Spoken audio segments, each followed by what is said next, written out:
Thank you, Professor Rajesh Rai. Well, ladies and gentlemen, we have four wonderful presentations. Now the floor is yours for your questions and comments.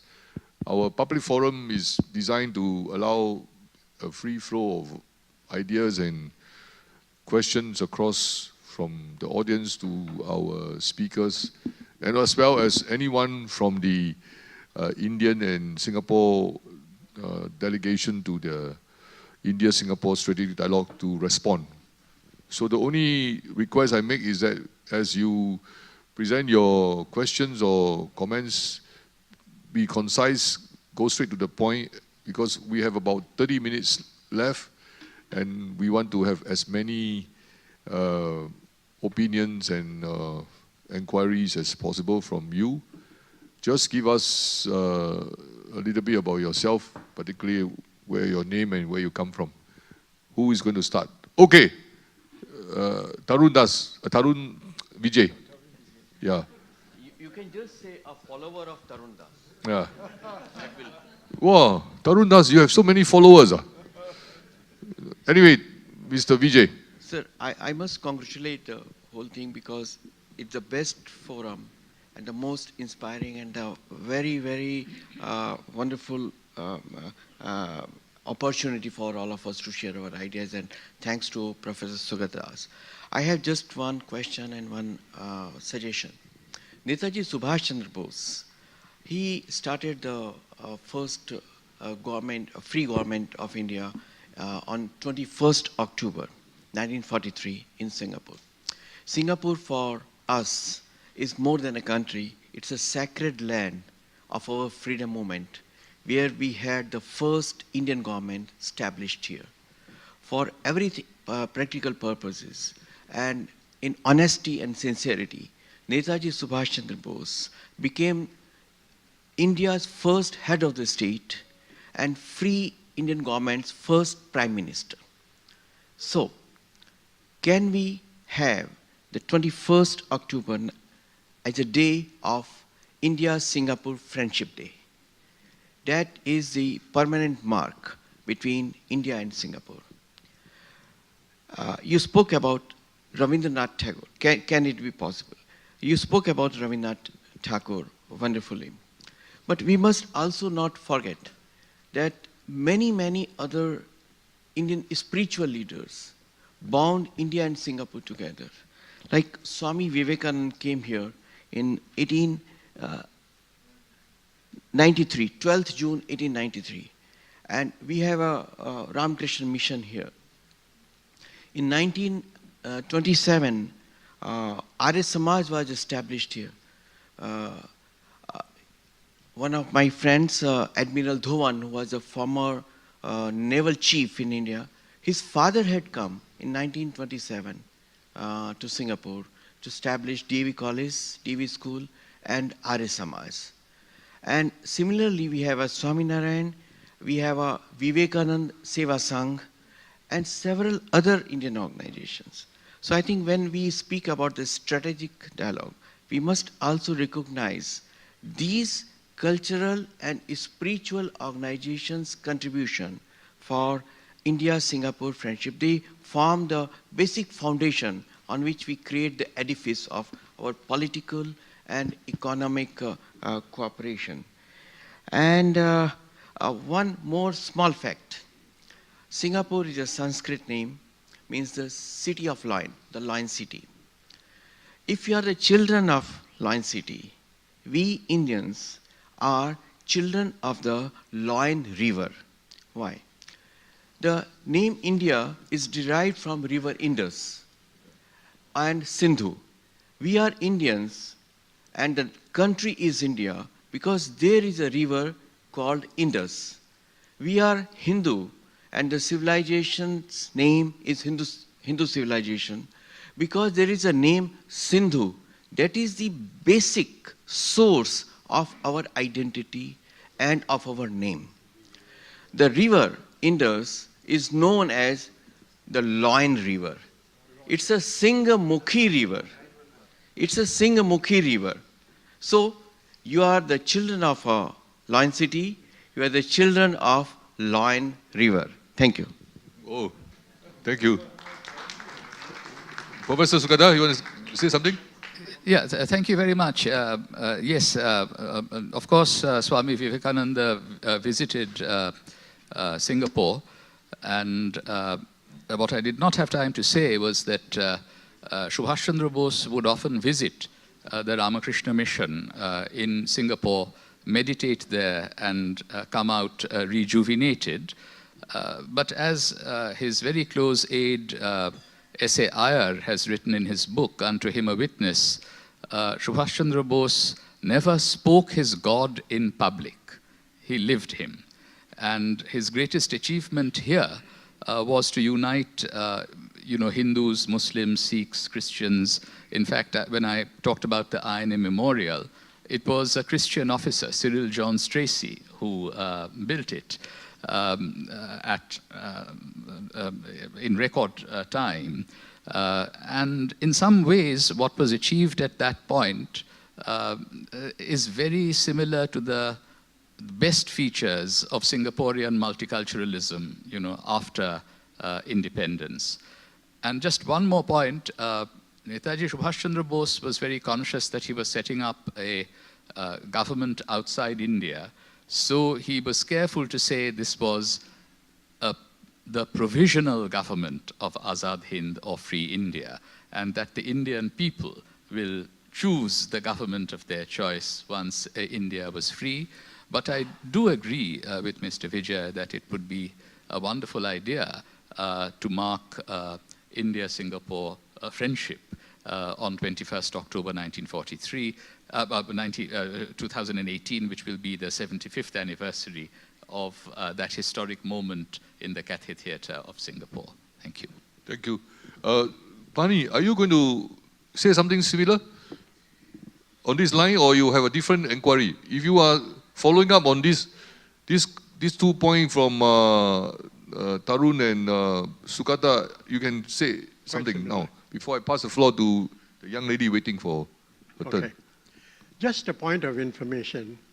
We have talked a lot about culture. I would like to make a comment on religion. Interfaith harmony, religious harmony is very close and dear to Singaporeans. These two came from India.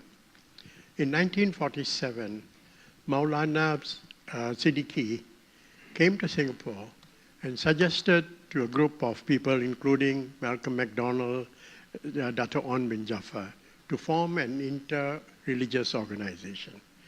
That was, the meeting took place in Johor Bahru, it was registered in Singapore.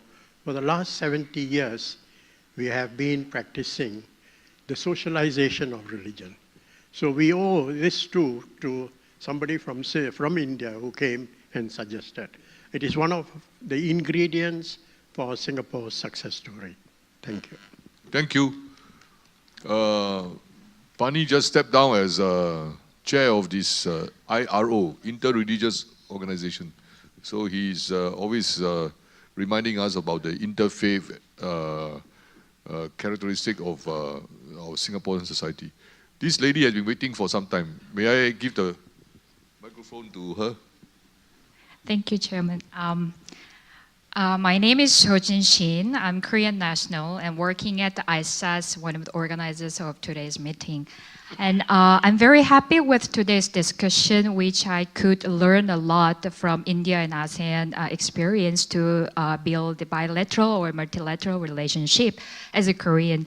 And also it's quite related to current Korea's government, Moon Jae-in government, which pursues Korea's new southern policy, which takes both India and ASEAN community as a major partner to build stronger relationships in the realm of politics and economy as well. So as a Korean national, I would like to ask all of you, some suggestions. We have aspirations to learn both from India and ASEAN communities about diverse culture. And as a homogeneous, nation background, we Koreans have the aspirations, but we really don't know how to build or how to learn from the experience from India and ASEAN countries. And do you have any suggestions for East Asian countries which can be part of the process of helping or assisting both India and ASEAN community to make the relationships stronger? That's my first question. And second question is, well, I was thinking of one missing element today of discussion. We really need some political support from each government in both India and ASEAN countries, plus maybe East Asian countries to make this, the process continuous. So if every 5 years or 4 years, the government has has been changing. So how do we tackle, or how do we get attention from each government every 5 years for making this, process continuous? Thank you. Jamshid, you want to let Professor say something short and sharp, or Rajan, just quick one, because we need to move on. Tommy will say something after that. I'll say something on the business impact of Korea. It's very interesting for a country like India. If you were to take the number of televisions that are bought in India every minute that are Korean, I think about 14 televisions are bought every minute, which are Korean in India. There are a few, I think about 100 mobile phones bought every minute in India, which is Korean. So I think in India, if you look at the impact of Korea, just LG and Samsung and some of the larger companies have had, Indians really consider them very much as Indian brands. So, in that sense, I think the integration on the economical side, on the economy and, business side is already very strong. But I think there is an opportunity to develop that, of course, and I'm sure that those numbers apply a lot to ASEAN as well. Tomiko? I just wanted to share that statistic. Thank you for your question. President Moon Jae-in has announced a New South policy. The strategic intent behind this New South policy is to try to balance the Republic of Korea's overdependence on Northeast Asia, on China and Japan. When President Moon was here and delivered the 42nd Singapore lecture, I had the privilege of asking him a question about the New South policy. I said to President Moon that we welcome his intention to engage more intensely with Southeast Asia and India, but we need to know more about the content of his policy.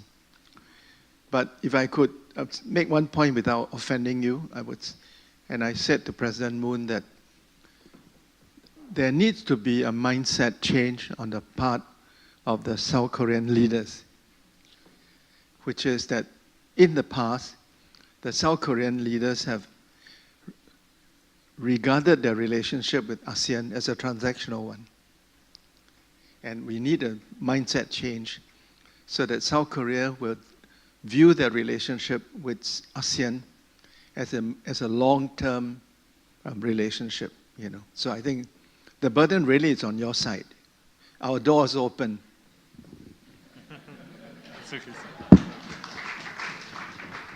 Okay, Rajesh, Yeah, quick one, and then we go back to Sukata. Very quickly, to just, and I thank you for the question, because you're talking about some potential initiatives that will enable connectivity. One of the things that we're actually doing in tertiary education, and you are perhaps already aware of, is that we've created a consortium of East Asian and Southeast Asian universities or departments that look at South Asia. And this began with the Japanese initiative, but today South Korea institutes are involved in this initiative. We also have some Vietnamese institute. It's called the Asian Consortium of South Asian Studies. And in fact, the next conference is going to be held in South Asia, and I think in Korea. So it bodes well for perhaps a growing interest in India in time to come. Thank you. Yeah, Professor Tomiko, I think, has given a substantive answer to the question that was posed. I'll only add that no society or country is completely homogeneous. Countries like Korea and Japan might appear to be homogeneous in relative terms, but there are always differences that need to be negotiated and respected in order to transcend them, to create genuine unity. We have today focused on India-ASEAN relations and connectivity, but that needs to be placed in the larger context of a vision for Asia as a whole and a spirit of Asian universalism. Thank you, Professor. There's a young man there in blue. Thank you, Ambassador, for giving me the floor. I'm Dr. Rupak Jyoti Bora from ISAS, Institute of South Asian Studies. My question is to Professor Bose.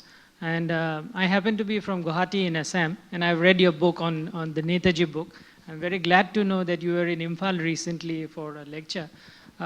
We have many speakers here have referred to the traditional ties and the new connectivity between India and ASEAN, especially the car rally, the 2004 car rally, which started from my hometown Guwahati and ended in Borobudur. There have been 2 more installments of the car rally from Guwahati.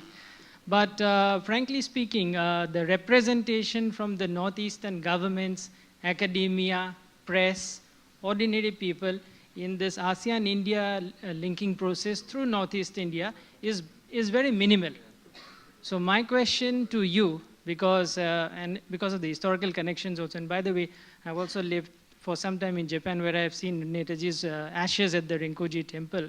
So how can we involve the people, the academics, the governments, and the press of the Northeast in the linking process between India and ASEAN? Because there's a great interest in the people in Northeast India to link up. But for some reason, the representation still seems inadequate. I know the recent Delhi dialogue had the chief ministers of some of the northeastern states, but still it is much less compared to the physical proximity between the two. Thank you. I think Professor got your point. Yes. I agree that the representation of the Northeast in the articulation of India's Look East policy is not adequate, and we need to address that question. In addition to being in Imphal recently, I have had recent visits to Guwahati in Assam. I was there in May before going to Arunachal Pradesh and Sikkim. And last year, I was at IIT Guwahati to give a lecture named after Shurja Kumar Bhuiya, probably the greatest Assamese historian of the early 20th century. You know, when we think about, foreign policy, we tend to think that it is only the center which conducts the foreign policy of a country. But I think that, it's important to involve the states as well. If we want to improve relations with Bangladesh, we need to have the involvement of West Bengal, Assam, and all of the other states that surround Bangladesh. I think if there ever is to be a breakthrough in our relations with Pakistan, the 2 Punjabs, Punjab in India and Punjab in Pakistan, will have to play quite an important role. Similarly, I think that the 7 states of the Northeast must be involved in a much greater way in our Look East and our Act East policy. I know that a friend and a colleague in Imphal said to me that we are held in suspicion when we emphasize our easterly connections too much. I think for us who live in the other states of India, we need to actually rise above that. And India, I think, now has the self-confidence to say that, connections, further east in no way, compromise the sense of belonging that the people of our northeastern region have to a very generous conception of a federal India. Thank you. Thank you. Next question. Good morning. My name is Nara Andiappan. I work with the Infocom Media Development Authority. And I welcome Mr. Rajan Awani's suggestion to have a framework for businesses because we have several companies, Singaporean companies that want to enter Indian market. And perhaps one way is to tie in with Prof. Rajesh's idea to partner with Indian companies for them to get to know ASEAN market. But major challenge has been in executing such plans, to have these frameworks in place, transcending the governments, either at state level or federal. So how do you foresee, these frameworks coming into place for Singapore companies? Okay, I asked my colleague from ISAS to put up this thing about the ASEAN Smart City Network for two reasons. One, to show you that ASEAN is serious about this Smart City Network, and there are 26 cities from all the ASEAN 10 countries. So each of these cities, each of these locations represent new opportunity for people in the digital, ICT, cyber business. And Rajan, you can start to populate some of your ideas without a box all over these places. More Indian entrepreneurs and talented people can help. I'm very sure it will contribute to an increase in ASEAN-India trade, not only in goods, but also in services. Rajan, you want to respond to our question? Yeah, no, sure. No, I think this is perfect and very opportune time, Ambassador, you brought this out because, the reason why Singapore becomes so important, right? Because when you look at companies from India, we look at Singapore as the entry point into the ASEAN, right? So we are looking at Singapore has an understanding, is now the chair of the ASEAN over the next few years. It's a great place to come in and enter the ASEAN. I think when companies out of ASEAN, and I think a lot part of the world, look at India, I mean, how does Singapore really position itself to be really also that gateway to India? Because when you say sometimes there are complexities in the way, companies engage when they come directly to India, there are challenges, finding partners, negotiating the India landscape. Singapore's done a brilliant job about identifying states in India, locations like this. And so I think if we can populate, what you rightly said, some of these concrete areas with the right companies, I think that could be a great starting point where a lot of our companies, can come together and do a lot of things.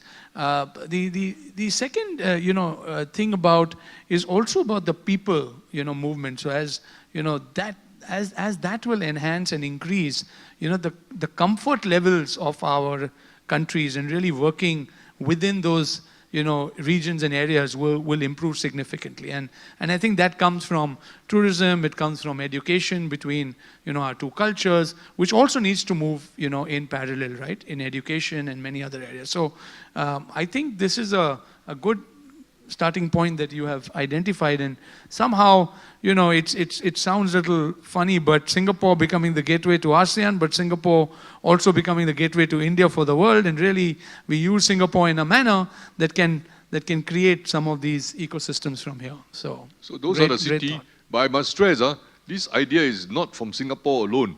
Singapore, as a chair of ASEAN, we put it together. All the ASEAN 10 countries are committed to it, and they are very serious.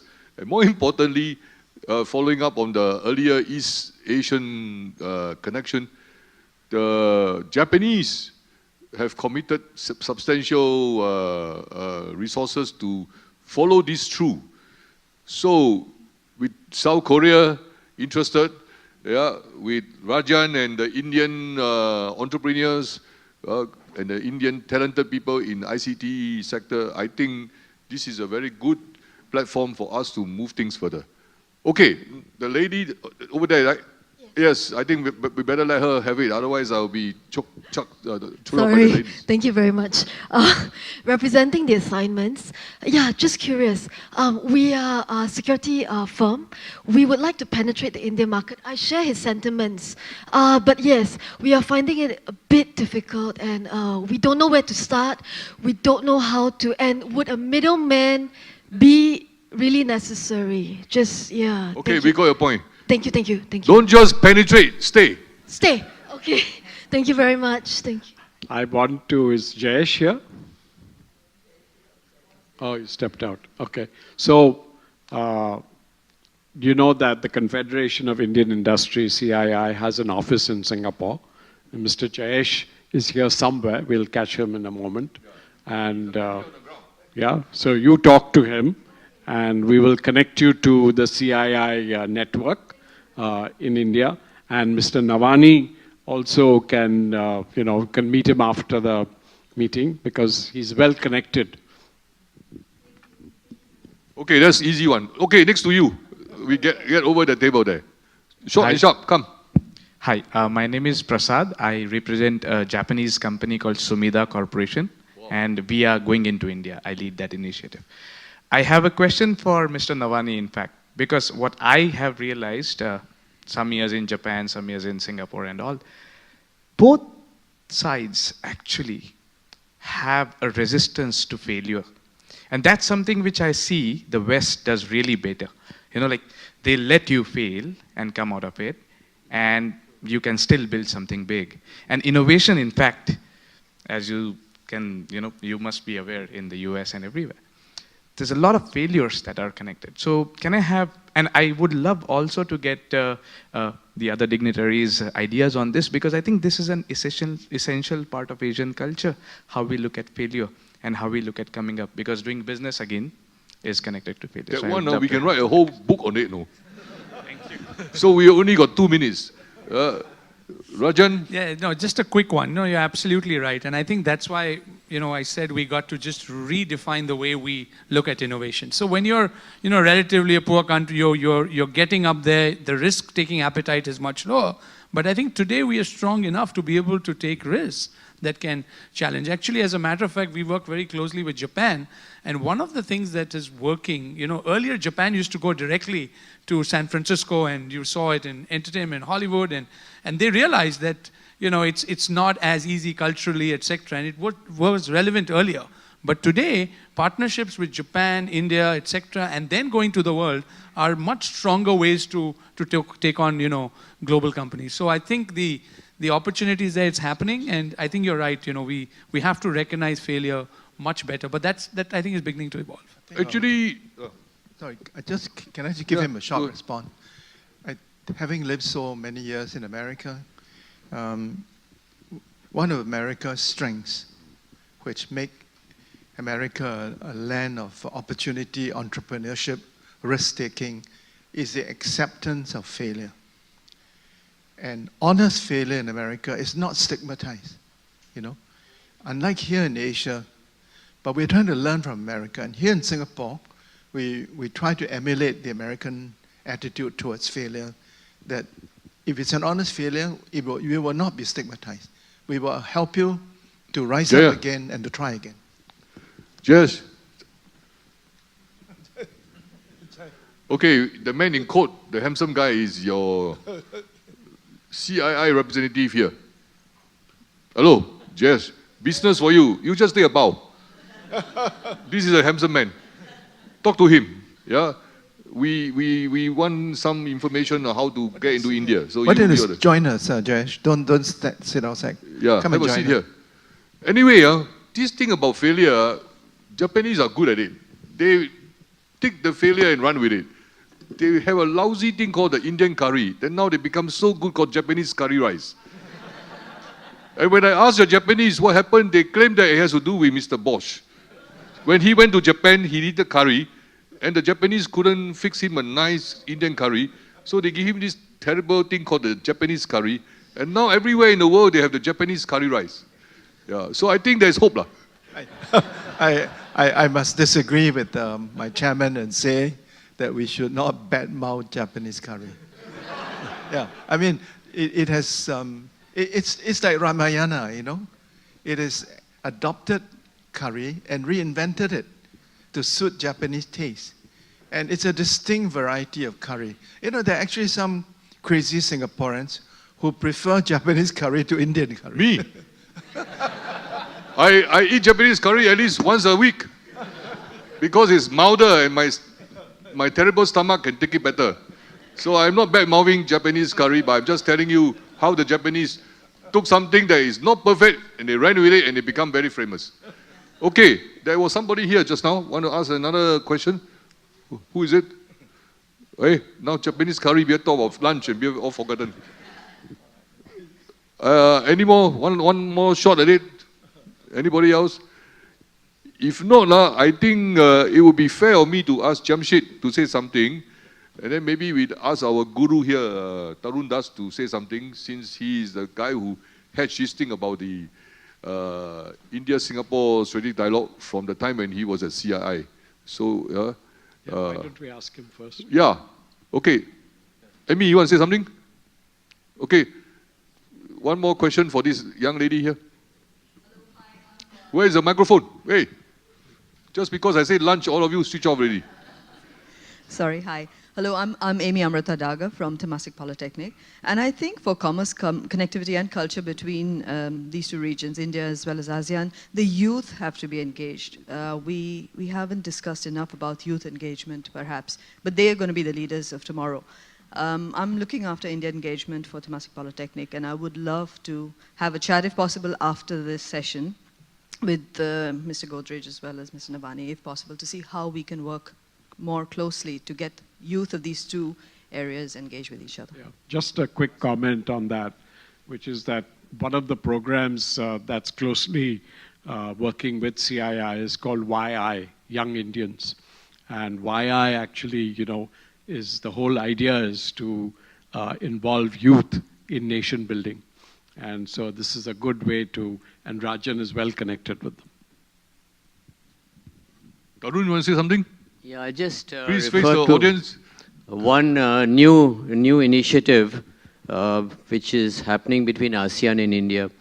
The Ananta Aspen Center with the ASEAN Secretariat is doing the first ever training program for young people from the ASEAN, 2 per country plus 2 from India. And this program will be held over 18 months in 4 modules. It's a leadership development program, leadership with values. We do it in India for Indians. This is the first time it's being done for people who are non-Indians. Completely funded by the ASEAN, who have liked what we are doing in India. And we think this is the beginning of this kind of program, going on, being sustained for a long time. First of all, it'll be a shared learning. It'll also build relationships and friendships at 25 to 35 age group. And I think that's going to make a difference to the future. So that's a people-to-people, young people-to-people connect. Thank you. Thank you. I think, Tommy, you are the other troublemaker who got this thing called the India-Singapore strategic dialogue. Your final word before we close. My final Talk word. about the young people. Oh, talk about young people. We must encourage people from the Polytechnic and... No, I agree very much with Rajesh that there's too little knowledge in ASEAN about India and too little knowledge in India about ASEAN. And this is a barrier that we should break through. What Tarun's doing is to be applauded, but it is very small in number. It has to be scaled up. I like to see really a big project. I don't know, India is full of billionaires, Can we find an Indian billionaire who has a vision and share our mission to found a foundation that will enable thousands of ASEAN students to study at your top universities or to intern with your blue chip companies and vice versa.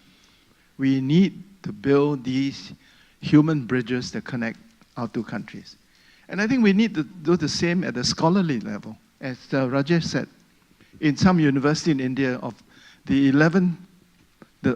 12 professors, 12 professors, and the 12 professors in the Department of China and Southeast Asian Studies, in GNU. Only 1 was focusing on Southeast Asia. So we need to change this. Southeast Asia is very important to India.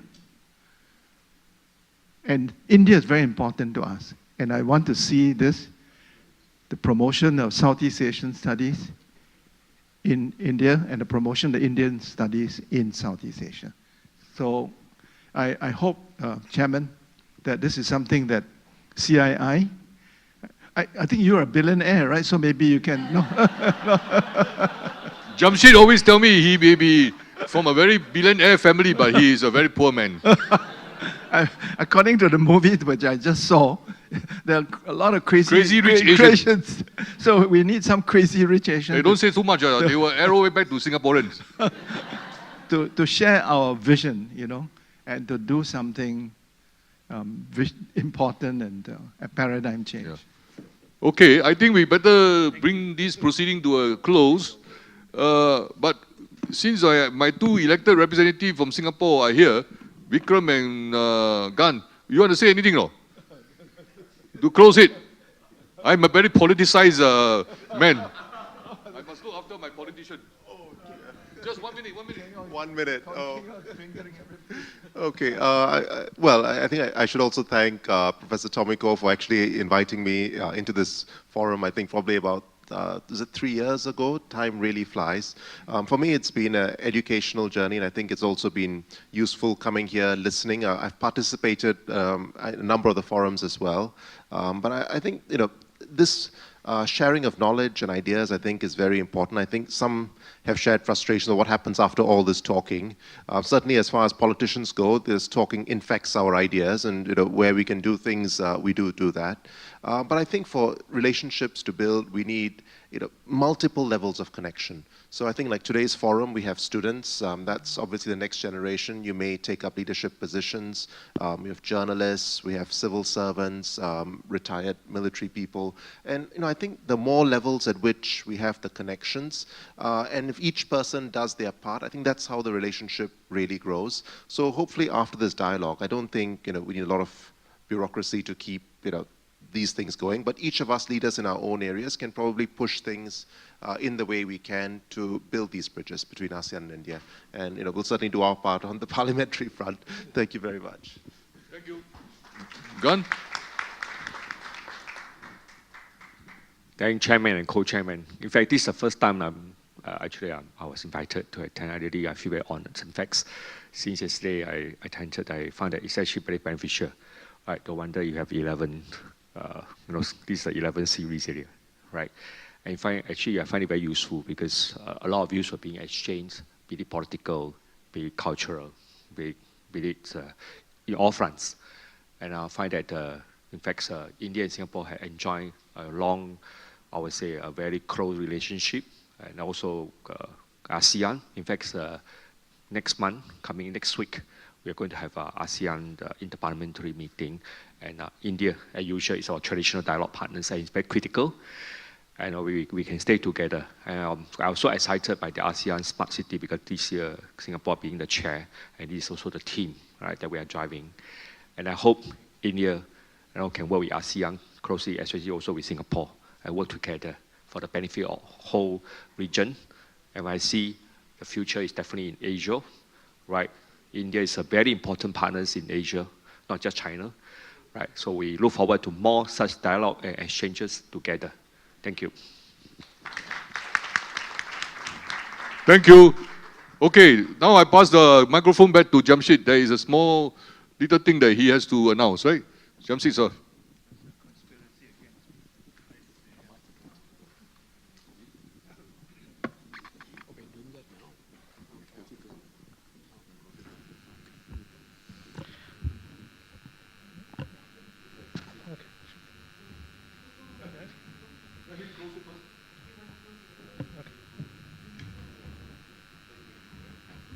So, just for closing, I'm reminded many years ago when our late former Prime Minister, Mr. Narasimha Rao, was here in Singapore. He gave the Singapore lecture. And he said that, my name, Narasimha Rao, he said, I am from Singapore, Singha. Do you remember that? So I think that's, that it reminds me, every time that the deep connections, of course, between India and Singapore, right down to people's names, have been connected for so long. And I think that, this every time we meet, we see the benefit of being more closely connected in industry, in business, in the region, in trade, in investment, and in culture. I think it's always very, very important and fulfilling for us. So I really want to thank our Singapore friends Of course, Ambassador and Mr. Tomiko and ISAS and NUS and all those who've participated from the Singapore side in this dialogue. Thank you very much. So, on behalf of Gopinath Pillai, the chairman of ISAS, he told me to express his regret that he's not here today, but he wants to thank everybody who participated in this dialogue. And on my own behalf, I thank you all for coming this morning. Now it's afternoon for this wonderful public forum. We see you again next year, somewhere, somehow. Yeah.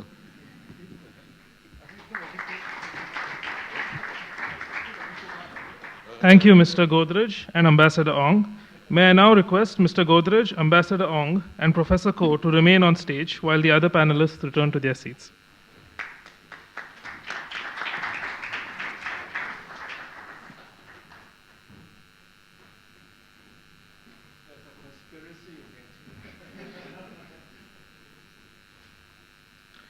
Ladies and gentlemen, at this juncture, we would like to announce that the leadership of the Indian delegation of ISSD would like to felicitate Professor Tommy Ko for his chairmanship of the India-Singapore Strategic Dialogue for the last 10 years. May I request Ambassador S.K. Lamba, Chairman, Ananta Aspen Center, His Excellency Javed Ashraf, High Commissioner of India to Singapore, and Mr. Tarun Das to join the dignitaries on stage for the felicitation.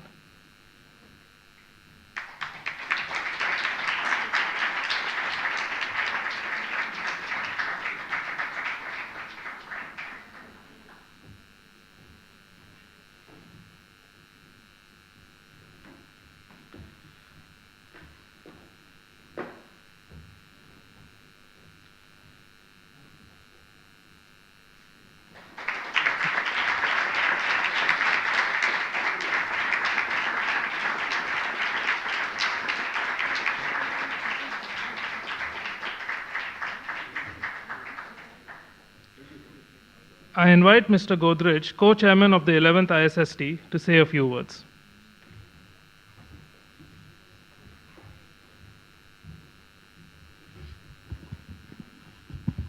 Let me just say that it's been a real honor and a privilege for us to have Professor Tomiko lead the Singapore side in this strategic dialogue.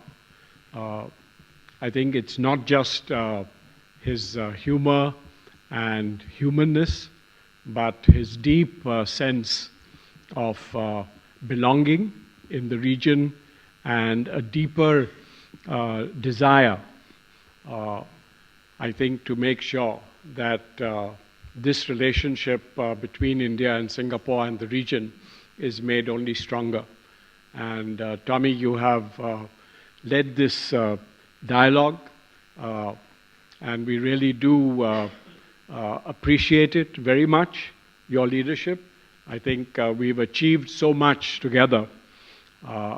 And I have also just taken over from Ambassador Sati Lamba, and both Ambassador Lamba and Ambassador Tomiko have led this dialogue so ably for so long, and I'm sure that it has set the path for us to achieve more in years to come. So, Tommy, we wish you all the very best. We wish you good health and happiness, and we wish you success in everything that you do. Thank you very much.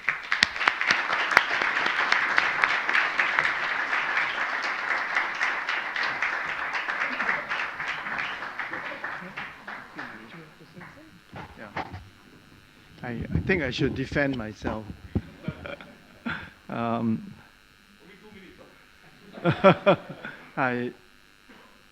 an unusual Singaporean in that although I'm ethnically a Chinese, but I think I'm culturally an Indian. I've always loved India, the people of India, and the Indian civilization. When I was a university student, it was my aspiration to marry an Indian wife. No, I'm serious.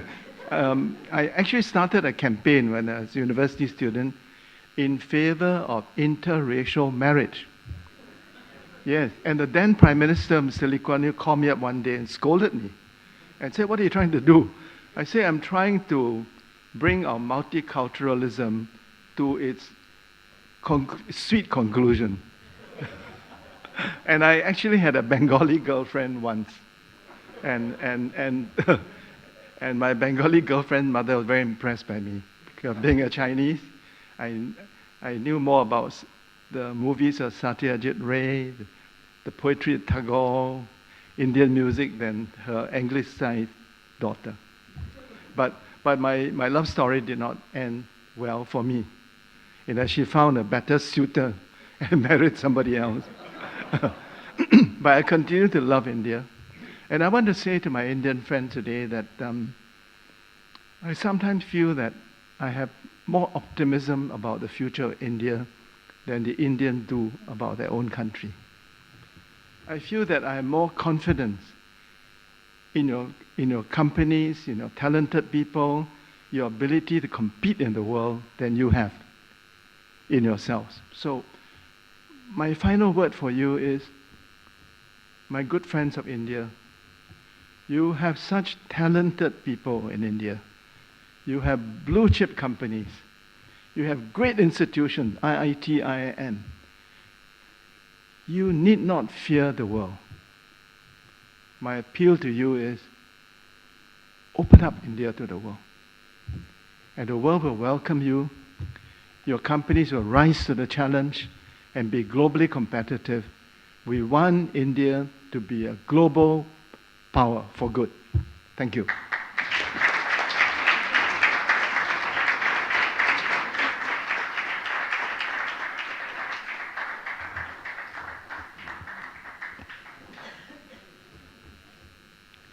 Thank you, Professor Ko. We would also like to invite Ambassador S.K. Lamba, Chairman of the Ananta Aspen Center, to say a few words. Ambassador Lamba, please.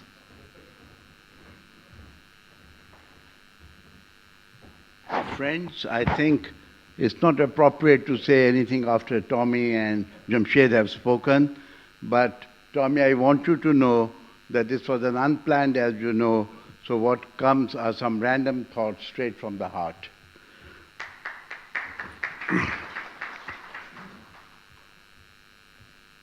I speak not only as chairman of Ananta Aspen and as a past co-chairman of the dialogue, but as one who has attended all 11 sessions, but also as a friend and admirer of Tommy.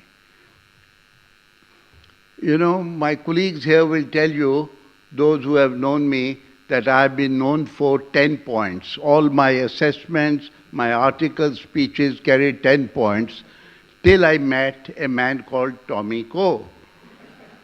He insists on 3 points. And we were very impressed, because 3 points, they are brief, and I thought I will not make a mistake if I say fewer words. But then I discovered he wasn't being original. He was saying those on somebody's instructions. And the instructions were his wife's, who would always tell him, Tommy, only say 3 points. So I will restrict myself to 3 points about Tommy.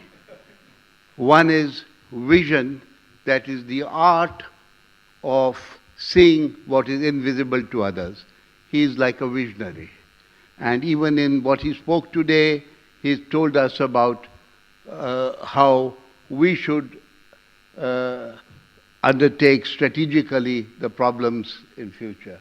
Second, he's a man who feels that opportunities should not be lost. He feels that they should be, they're ready for anyone who is willing to make use of it. Never miss an opportunity. That's a good point, Tommy, and we'll always follow. But what has impressed me, the third point, is his humane and kind nature. He's always worried about others. And that reminds me of a saying of Lord Buddha, of which I have been very fond since I was a child.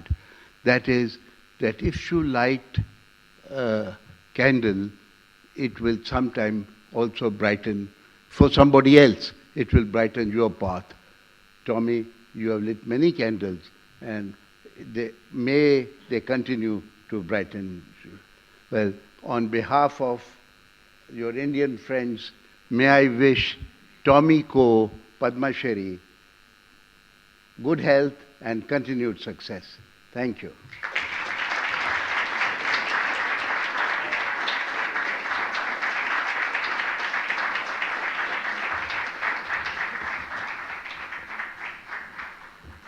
Thank you, Ambassador Lamba. Ladies and gentlemen, with that, we have come to the end of the public forum of the 11th India-Singapore Strategic Dialogue. We would like to invite you to a tea reception in the foyer outside. Thank you for your participation, and we hope to see you at the next ISAS event. Have a good afternoon.